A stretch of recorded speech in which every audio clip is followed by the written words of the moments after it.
All right. I know I'm like a week late, but I was just caught up with a lot of things. But now, let's talk about Bel Air. Not the Fresh Prince, just Bel Air. Alright, so in case you're one of those people that just didn't know, Bel Air is based on the famous sitcom that starred Will Smith, Fresh Prince of Bel Air. One of my favorite, all time favorite shows.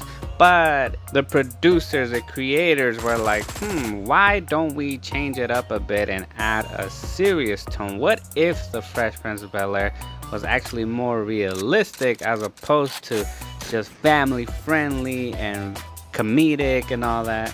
And that's what Bel-Air is. It's retelling the story of Will Smith being taken in by his aunt and uncle, Vivian and Philip Banks, when his mom, sends him over there because she just didn't want him in West Philly anymore. It was too dangerous.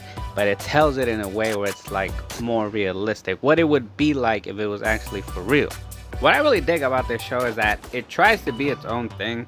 It doesn't try to play too much on the nostalgia factor, even though there is, but it doesn't rely on that in order just to keep the audience interested. Even though you'll see a lot of similar situations that we saw in the show, in the sitcom, but it doesn't try to replicate it exactly. One thing that I will say that this show did better than the sitcom is the fact that it not only acknowledged the fact that there was an altercation with Will before he moved out of West Philly, the whole situation that he got in trouble for that made his mom send him to Bel Air. Not only do they acknowledge it, but they actually show you, and it's something that comes back to haunt him later on throughout the show as the show proceeds. Because in the sitcom it was just mentioned, but it never really went back to that. I know there was one episode where Will returned to West Philly to meet the guy that he supposedly got into a fight with, but that was pretty much it. Everybody in this cast is great. There's not like an actor or actress where I can say, yeah, I really just didn't like him or her, but I can tell that they were facing some challenges and trying to give everybody some screen time because they have to develop not just Will's character, but everybody in the family. I know that in the sitcom, everyone was pretty much fleshed out and it was enjoyable regardless of who had the main storyline in each episode.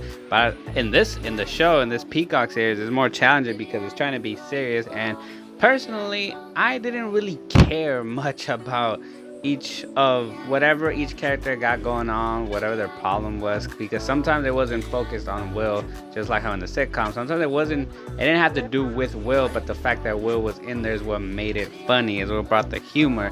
But in this Peacock series, whenever an episode was dedicated either for Hillary or for Philip and his whole campaign, or with his problems with Vivian, I didn't really care. It wasn't as enjoyable as opposed to whenever it had to do with Will.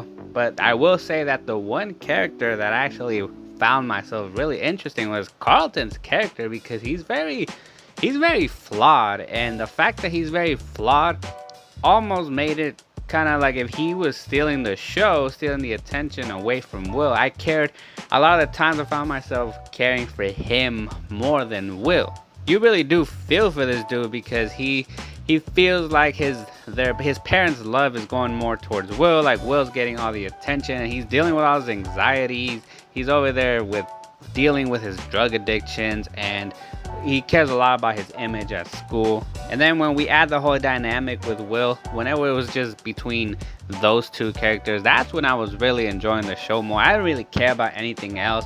Everyone else got like some attention, some time, but I didn't really care. I mean, and then Ashley's character, she was hardly in this show. Sorry, not a movie.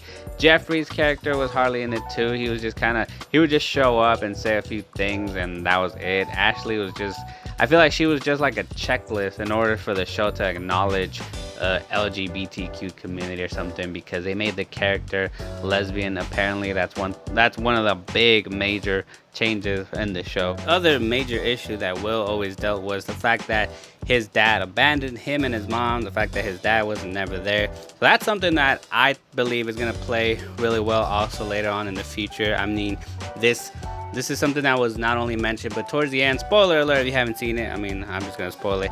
We do see his dad, and it's played by Marlon Wayans. I think it's Marlon. I always confuse Marlon and Sean. I always confuse them. But anyway, one of the Wayans brothers. He plays his dad, and since that's a very, very relatable topic, I believe that's gonna play out even better in season 2, and that's gonna add on to Will's character. And there you go. Those are my thoughts on Bel-Air. I'm actually looking forward. I'm gonna watch season 2 if they still continue it. I mean, I think they are. Even though this first season had some flaws and some challenges, but it's still enjoyable enough to watch. It is its own show. It's not like some sort of BT ripoff or anything like that. So there you go. That's that. If you like this video, go ahead and smash that like button. Smash the subscribe button. Don't forget to turn your notification bell on. Thank you guys so much for watching. Be on the lookout for more videos. And until next time.